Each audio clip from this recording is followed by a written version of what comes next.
Halo, assalamualaikum warahmatullahi wabarakatuh. Jumpa kembali dengan Banyuwangi Spesial. Oke, selamat pagi semuanya teman-teman. Mudah-mudahan sehat selalu dan selamat menunaikan ibadah puasa. Oke, untuk pagi hari ini kita mau nonton lagi, yaitu videonya Opung Marpelat membahas tentang Pak Ahok dan juga tentang Pertamina, teman-teman. Oke, kita siapkan dulu untuk videonya dan langsung kita tonton. Yang mau berkomentar silakan tulis di kolom komentar saya. Oke, lanjut untuk videonya, kita play. Kalian sadar tidak? Pengungkapan korupsi yang begitu banyak selama 100 hari kerja Bapak Prabowo itu adalah hasil kolaborasi antara Bapak Prabowo dengan Jokowi. Cawe-cawe dong. Bukan cawe-cawe, tapi itu adalah sinergitas antara pemerintah sekarang dengan pemerintah sebelumnya. Kalau cawe-cawe untuk kepentingan bangsa dan kemajuan rakyat, kenapa enggak? Kecuali kalau cawe-cawe untuk mempewawe seorang anggota legislatif yang terang-terangan, ya, yang sudah mau dilantik tiba-tiba diganti dengan Harun Masiku, itu masalah. Atau misalnya ada salah satu kader yang sudah pasti dan sudah tentu dia akan dilantik, tapi diganti oleh seseorang anggota legislatif yang suaranya tidak memenuhi kuota cuma gara-gara dia cucunya proklamator. Itu yang masalah. Iya kan? Nah, ini asik teman-teman ya, pagi-pagi kita mendengarkan ceramahnya Opung Marpelat, apalagi tentang politik teman-teman. Nah, ini juga ada keterangan-keterangan yang saling berkaitan dengan Pertamina. Juga di sini ada Pak Jokowi nantinya ya. Oke, lanjut kita dengarkan lagi Opung Marpelat. Aduh, ya, jadi sadar atau tidak, sebetulnya ya, Bapak Prabowo selama 100 hari itu kerjanya cuma mengeksekusi, eksekusi. Kesannya berjalan dengan gampang kan? Karena apa? Karena nama-namanya udah dikantongi sama Jokowi. Nama-nama itulah yang diserahkan kepada Bapak Prabowo. Loh, kok bisa gitu, Bung? Ya bisa lah, Bapak Jokowi kan presiden sebelumnya. Jadi dia itu masih punya PR dan tanggung jawab moral sebetulnya untuk membersihkan negeri ini. Loh, jadi kau mau mengatakan, Bung, bahwasanya Bapak Jokowi pemerintahan kemarin itu nggak mampu untuk mengeksekusi ya penangkapan terhadap koruptor, kan begitu? Bukan ke situ arahnya. Masalahnya di belakang Jokowi siapa? Ada apa? Bapak Jokowi kemarin kan presiden betul, tapi kan dia kan gimana pun juga judulnya petugas partai. Banyak yang harus dijaga. Bapak Prabowo tanpa beban. Coba bayangkan kalian ya, Bapak SBY dan Bapak Prabowo ketika mereka menjadi presiden, mereka menjalankan pemerintahan tanpa beban. Karena apa? Karena mereka ketua umum. Kan begitu. Nah, Bapak Jokowi beda. Lu artinya berarti Bapak Joko Widodo itu lebih takut kepada ketua umum daripada kepada rakyatnya gitu, Bung. Bukan lebih takut, lebih menjaga perasaan. Coba kita udah lihat bagaimana Megawati menuntut ya, waktu mereka ada pertemuan, menteri harus segini, ya kan? Nggak boleh menteri itu lebih banyak dari partai yang lain daripada dari partainya sendiri. Nggak peduli mau punya kualitas, nggak punya kualitas, yang penting dari partai sendiri. Itu aja sebetulnya mencerminkan bahwasanya ya, Megawati itu terlalu cawe-cawe dengan pemerintahan Jokowi. Kan begitu? Itu dia ya. Jadi sebetulnya kalau ku bilang seperti ini ya, tahun tahun 2014-2019 ya, kita bisa lihat bagaimana pola kerja Bapak Joko Widodo itu membabi buta dia bekerja. Kan begitu. Memang betul-betul dibangun di sana, dibangun di sini, dibangun di sana, dibangun di sini. Kan begitu. Karena apa? Karena dia menyelesaikan PR yang tertinggal pada zaman Bapak SBY. Kan begitu. Karena dia menyelesaikan banyak proyek-proyek yang mangkrak. Kan begitu. Nah, waktu itu dia bekerja dengan leluasa, ya. Tapi masalahnya, ya ternyata di ujung-ujung kita bisa melihat, ya setelah 2019, ya kita bisa melihat 2019 sampai 2024 bagaimana dominasi Megawati ataupun juga PDIP terhadap Bapak Joko Widodo, ya itu memang betul-betul mencolok sekali, ya. Nah, jadi kita bisa melihat bagaimana dan menyimpulkan ternyata waktu 2014-2019 sebetulnya Bapak Joko Widodo itu walaupun dia bekerja membabi buta, tapi dia juga tertekan dengan kepentingan-kepentingan politik dari partainya. Kan begitu, ya kan? Jadi waktu itu belum nampak kali partai itu banyak tuntutannya, ya mungkin karena mereka menjaga, ya, karena mereka baru menjadi pemenang, karena mereka baru baru berkuasa. Biasalah, kalau baru berkuasa ini kan masih belajar, ya kan, ngintip-ngintip anggaran di sana bisa nggak kira-kira? Ngintip-ngintip daerah di sana ada nggak bisa bisa diobok-obok. Ngintip-ngintip mana-mana lembaga yang bisa dimasukin. Ngintip-ngintip proyek mana yang bisa kira-kira yang bisa diambil. Kan begitu, ya. Biasa baru-baru.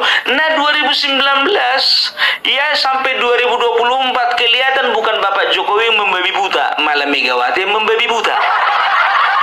Seolah-olah dia ingin menunjukkan kepada rakyat bahwasanya dia lebih berkuasa daripada Bapak Joko Widodo. Kan begitu.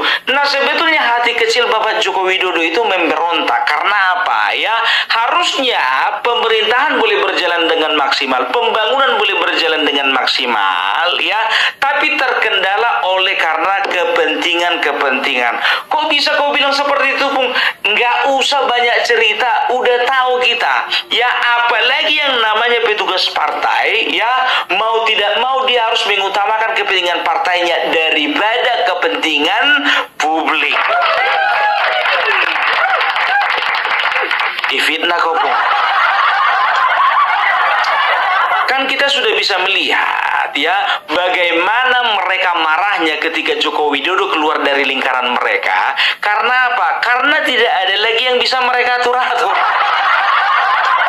Kan begitu, mereka kehilangan kepercayaan, mereka kehilangan bisa dikatakan kekuatan, dan yang lebih parah lagi mereka kehilangan pemasukan. Nah, ini lebih serius lagi teman-teman ya, penjelasannya Opung Wargelak di sini juga saling berturut-turut ya, dari Bapak SBY, Pak Jokowi, juga Bapak Prabowo. Oke, lanjut lagi, Opung Wargelak. Ya, ini analisaku kan nggak masalah kan. Jadi Bapak Jokowi sudah melihat nih, ya, dia sudah merekam, ya, siapa-siapa ternyata yang mengambil kesempatan. Dia tahu, ya, baik dari partainya sendiri ataupun juga dari partai lain ataupun juga mungkin dari pejabat-pejabat non partai. Kan begitu, ya. Artinya apa? Ya, artinya, ya, sebetulnya dia itu ingin melakukan sebuah tindakan, sebuah action, ya. Tapi dia data dulu orangnya. Ini orangnya, ini orangnya, ini orangnya, ini orangnya, ini orangnya, ya. Tahu nggak kalian, ya? Jujur aja aku bilang, apa kalian kira Joko Widodo itu tidak punya tim intelijen? Dia punya, sudah pasti dia punya intelijen, kan begitu. Dia kumpulkan data-datanya, ya. Jadi bisa dikatakan, ya kemarin itu kan terungkap juga, ya. Ada Menkominfo, ya. Setelah itu ada kalau nggak salah Menteri siapa itu yang dari Nasdem aja udah 2, ya. Masa pemerintahan Bapak Joko Widodo itu juga kalau tidak salah Menteri Perikanan dari Gerindra juga kena itu, dapat itu kalau nggak salah namanya siapa ya, Edi Prabowo, ya. Jadi bisa dikatakan ya dia yang bisa terjangkau dia itu yang dieksekusi, kan begitu. Nah, kenapa yang lain nggak bisa dieksekusi, Pung? Masalahnya mungkin ada beberapa daftar yang ada sangkut pautnya dengan ketua umum, dengan sekjen, dan juga dengan beberapa ketua umum partai, kan begitu ya. Jadi kalau misalnya dia take action, kalau bicara politik, ini kita bicara politik ya. Kalau bicara politik, mungkin dia berpikir akan ada ketidakstabilan atau kegoncangan politik di dalam negeri oleh karena tindakannya tersebut ya. Dan juga dia itu bisa dikatakan akan mendapatkan serangan, bukan hanya dari luar partai, tapi dari partainya sendiri. Kenapa dia takut mendapat serangan? Ya karena dia petugas partai. Itu dia ya. Jadi sebetulnya dia berjalan setahun, 2 tahun, 3 tahun, kan 2 tahun terakhir kan bisa dikatakan dia itu kan sudah mulai renggang dengan PDIP. Oleh karena apa?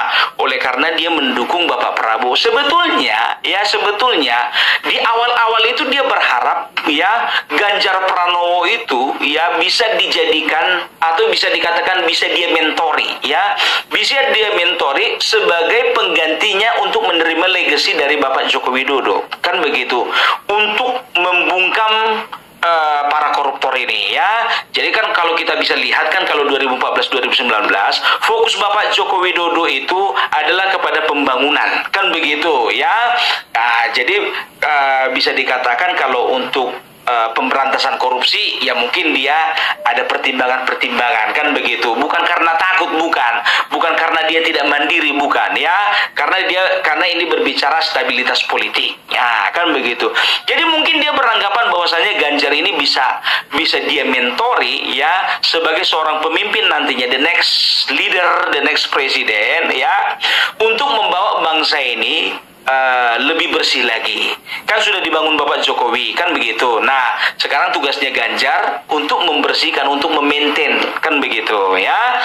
Tapi di tengah jalan dia melihat bahwasanya Ganjar ya makin kesini makin lebih menunjukkan arah kepatuhan dia kemana, gitu loh ya. Jadi dia lebih patuh kepada Megawati daripada kepada Joko Widodo. Dan Ganjar waktu itu lebih menunjukkan kedekatannya kepada Megawati daripada Joko Widodo. Wajar, karena apa? Karena dia berpikir bahwasanya Megawati lebih berkuasa, lebih powerful untuk mengantarkan dia menjadi presiden daripada Bapak Joko Widodo, kan begitu. Karena kita bisa tahu sendiri juga ya, Megawati sebetulnya di awal-awal kan dia tidak ingin Ganjar yang menjadi capres, mungkin saja itu Puan Maharani, kan begitu. Makanya dia marah kepada Joko Widodo karena Bapak Joko Widodo itu tanpa arahan partai, tanpa arahan dari Megawati, mengiklankan Ganjar Pranowo tanpa seizin dari Megawati. Marahnya Megawati di situ. Nah, ternyata Ganjar Pranowo ini sudah terlanjur naik namanya, sudah terlanjur naik elektabilitasnya dibandingkan Puan Maharani. Jadi Megawati waktu itu memaksakan diri pun juga untuk mencapreskan anaknya udah nggak bisa lagi, karena di publik, di masyarakat, elektabilitasnya Ganjar itu sudah terlanjur naik, kan begitu.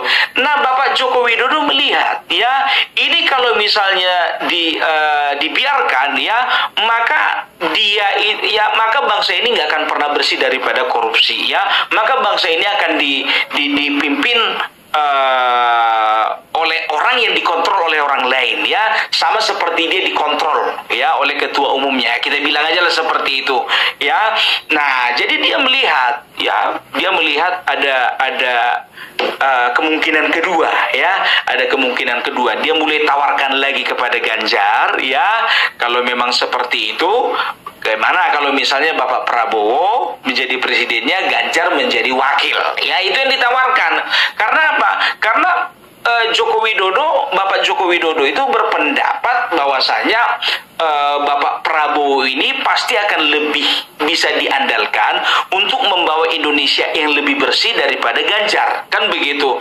Kalaupun Ganjar menjadi wakilnya, yaitu semata-mata untuk meningkatkan elektabilitasnya Bapak Prabowo. Karena waktu itu kan bisa dikatakan ya calon kuat itu ya Ganjar, Prabowo dan juga Anies.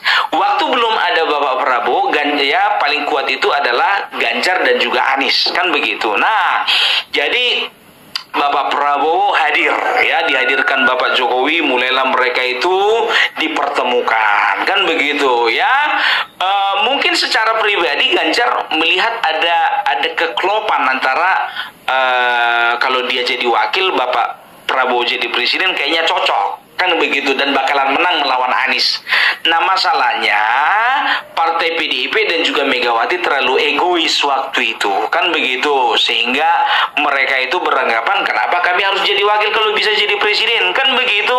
Nah, ternyata mulai dari situ Bapak Joko Widodo sudah bisa dikatakan menolak mentah-mentah yang namanya Ganjar. Bisa dikatakan itu sudah dicoret ya dari list calon presiden ya yang bisa diharapkan untuk menggantikan dia. Nah, satu-satunya yang menjadi harapan adalah Bapak Prabowo, kan begitu. Nah, dengan pertimbangan Bapak Prabowo adalah seorang ketua umum ya, dia tidak akan punya beban, dia akan bisa diharapkan untuk lebih bersih-bersih, dan dia bisa diharapkan untuk membawa Indonesia ini lebih maju lagi. Karena apa? Dengan pertimbangan Bapak Prabowo punya relasi internasional yang lebih luas dibandingkan Ganjar dan juga Anies Baswedan, kan begitu.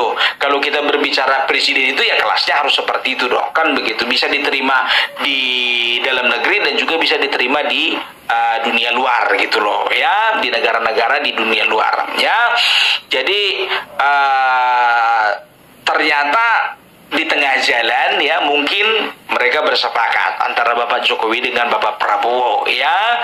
Jadi ya adalah PR-PR yang harus dikerjakan Bapak Prabowo nanti ke depannya. Karena memang Bapak Prabowo juga di awal-awal ya, mulai dari dulu sebetulnya dia itu sudah greget dengan yang namanya korupsi. Karena dia itu salah satu yang digaungkannya itu adalah kebenciannya terhadap kebocoran anggaran.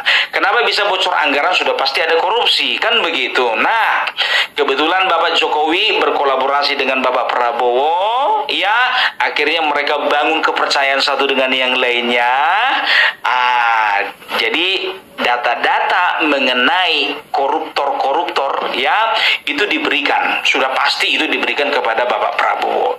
Dan juga lembaga-lembaga dan juga ya perusahaan-perusahaan ya, baik itu di bawah BUMN ataupun juga bukan ya, dia itu catat semuanya.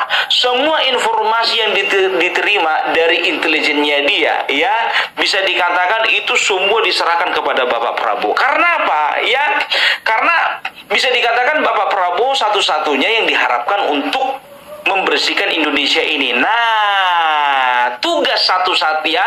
Jadi bisa dikatakan 2 tahun waktu itu ya Bapak Prabowo, perhatikan aja Bapak Jokowi tidak terlalu concern dengan yang namanya pemberantasan korupsi. Karena apa? Dia fokus dulu untuk menaikkan Bapak Prabowo ini. Karena apa? Kalau zamannya Joko Widodo ya, kemungkinan yang bisa ditangkap koruptor itu katakanlah totalnya itu katakanlah bisa 30. Tapi nanti Bapak Prabowo ketika memerintah selama 5 tahun pemerintah, kenapa nggak ada 200 koruptor yang bisa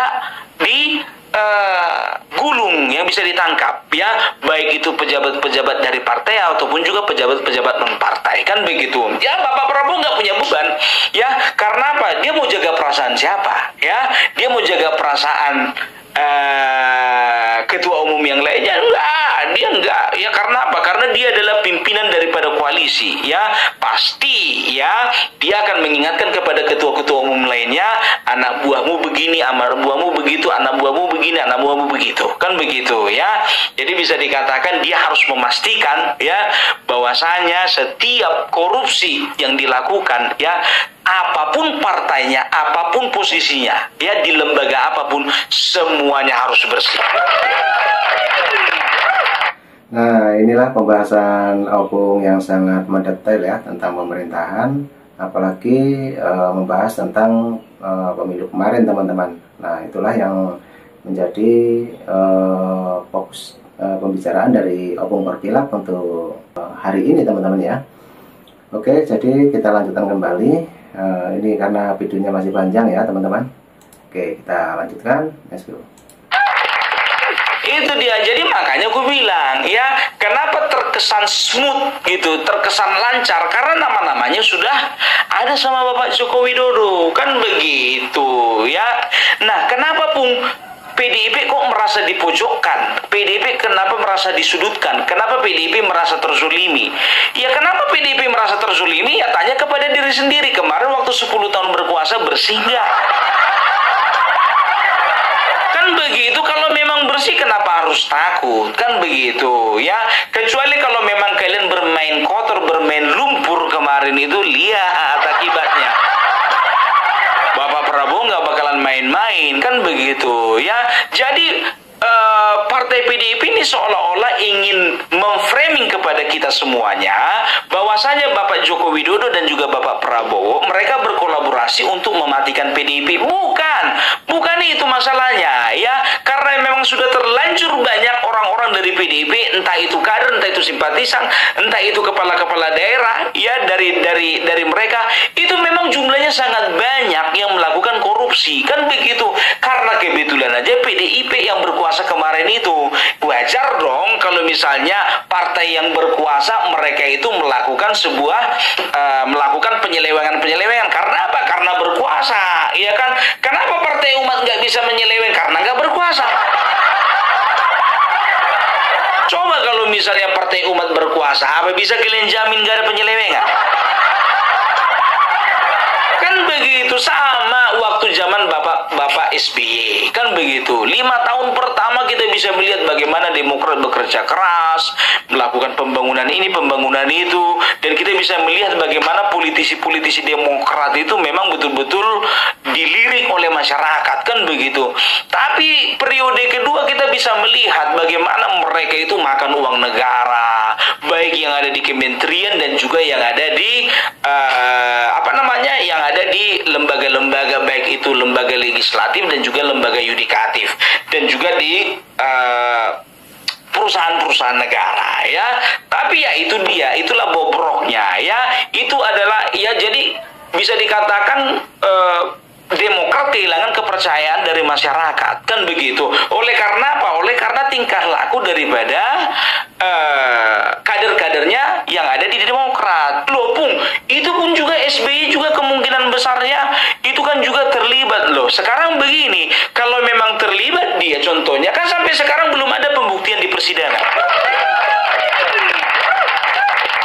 Kau ngomong begitu Bung karena sudah SBY sudah dekat sama Prabowo, bukan itu masalahnya. Sekarang begini, Megawati contohnya, kasus BLBI ya, adakah persidangan yang menyatakan Megawati bersalah? Enggak kan, makanya aku tidak berani ya untuk mengomentari lebih dalam masalah BLBI, kan begitu. Ya aku kan hanya berbicara kemungkinan. Walaupun rakyat masyarakat di jalanan sekarang mengatakan adili tangkap Megawati, kan begitu. Tapi kalau Bung Parbela sendiri, selama info itu belum pasti, selama dia itu belum ditetapkan bersalah oleh persidangan, maka kita nggak bisa bilang itu bersalah. Salah tidaknya seseorang itu ya, itu diputuskan itu di persidangan, kan begitu. Sama seperti Bapak Prabowo, dikatakan dia penjahat HAM, dikatakan dia penculik, sampai sekarang pun juga belum ada persidangan yang menyatakan beliau itu penjahat, kan begitu. Begitu juga Bapak Joko Widodo, dinyatakan korupsi ini, korupsi itu, korupsi ini, korupsi itu. Sampai saat ini belum ada persidangan yang menyatakan bahwasanya beliau itu melakukan korupsi. Nah, oke, jadi lumayan jelas sekali ya teman-teman keterangan dari Opung Parbela, dan tentunya menambah wawasan kita untuk pagi hari ini ya. Oke, lanjut lagi Opung Parbela.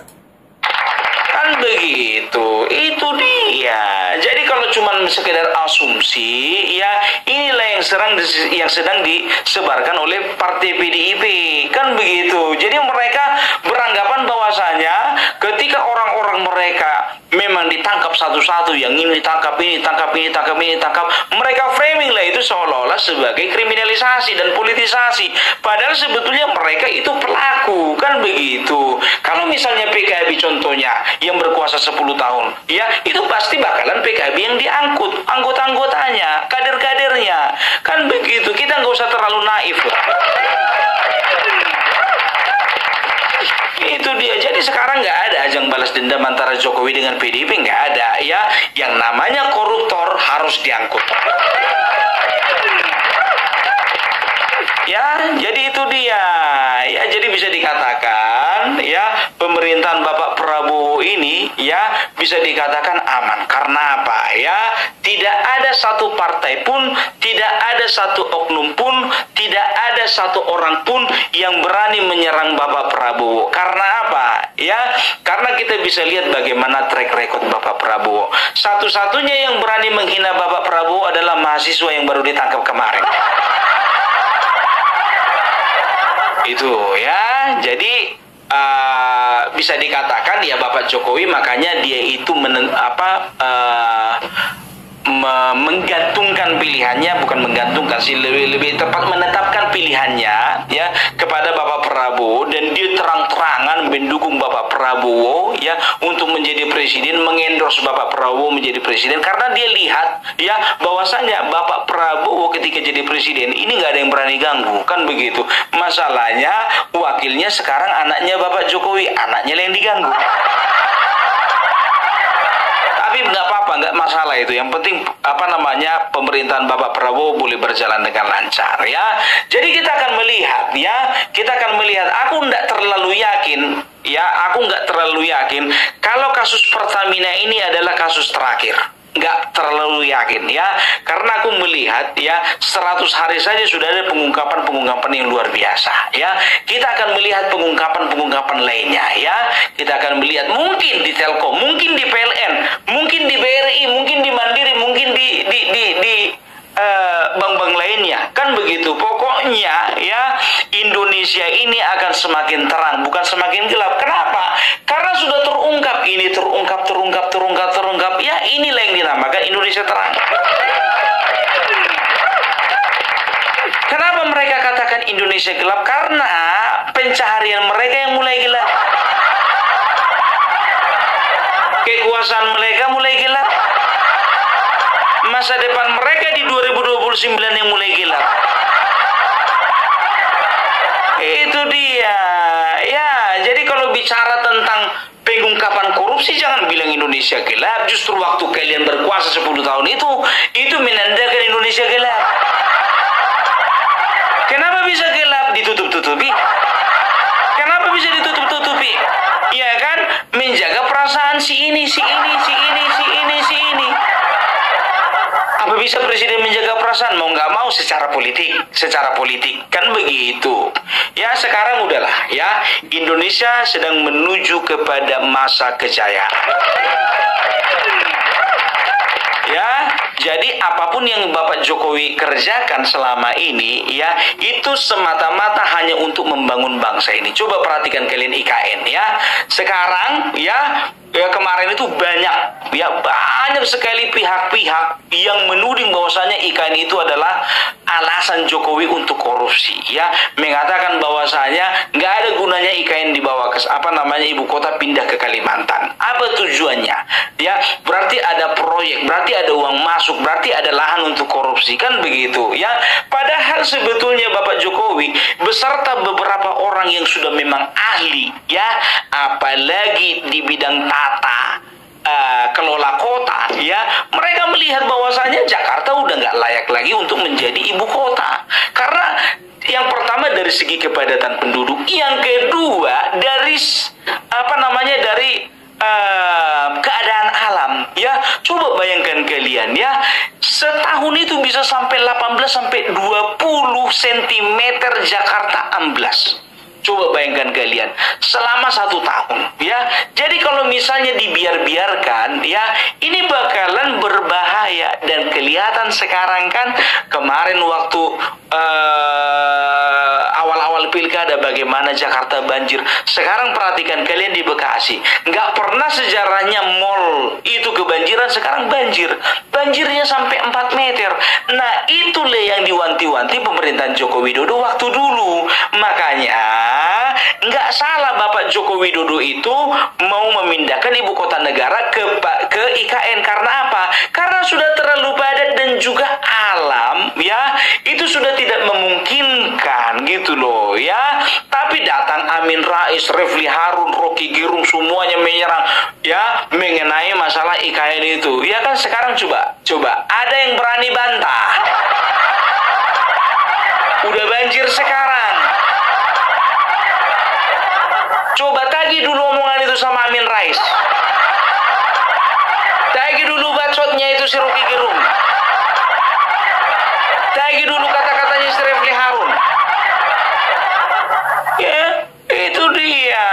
Ya, jadi jangan pernah kita berburu sangka terhadap pemerintahan kita. Apapun yang dilakukan oleh seorang presiden, ya, itu mereka itu adalah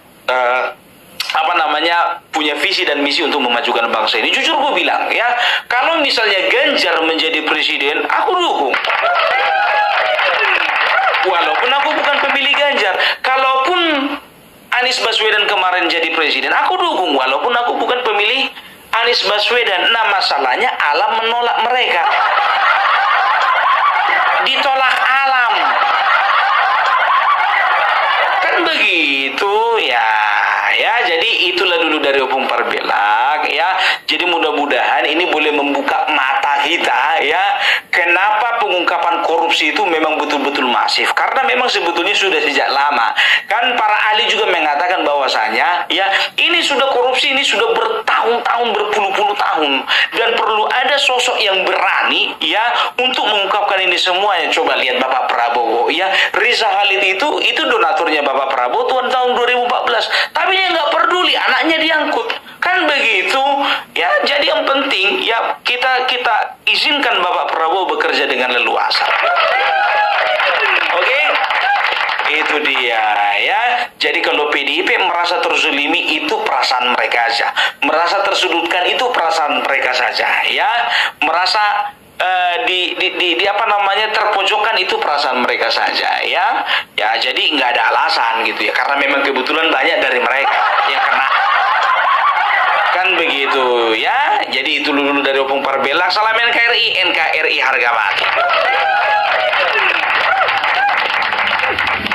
Nah, oke teman-teman, itulah penjelasannya Opung yang sangat panjang sekali ya, dari awal sampai akhir, begitu detail mengenai pemerintahan, apalagi tadi mengenai pemilu yang kemarin teman-teman, yaitu tentang Pak Anies, juga tentang Pak Ganjar, juga tentang Bapak Prabowo. Nah, oke teman-teman, dari awal sampai akhir, silakan teman-teman yang nonton di Banyang Official ambil hikmahnya semuanya teman-teman ya. Jadi nanti juga ada video lagi tentang politik juga, dan kemungkinan videonya Opung lagi yang lebih seru. Oke, terima kasih semuanya, sehat selalu, selamat menunaikan ibadah puasa. Oke, cukup dulu, dan assalamualaikum warahmatullahi wabarakatuh. Sampai jumpa. Thank you.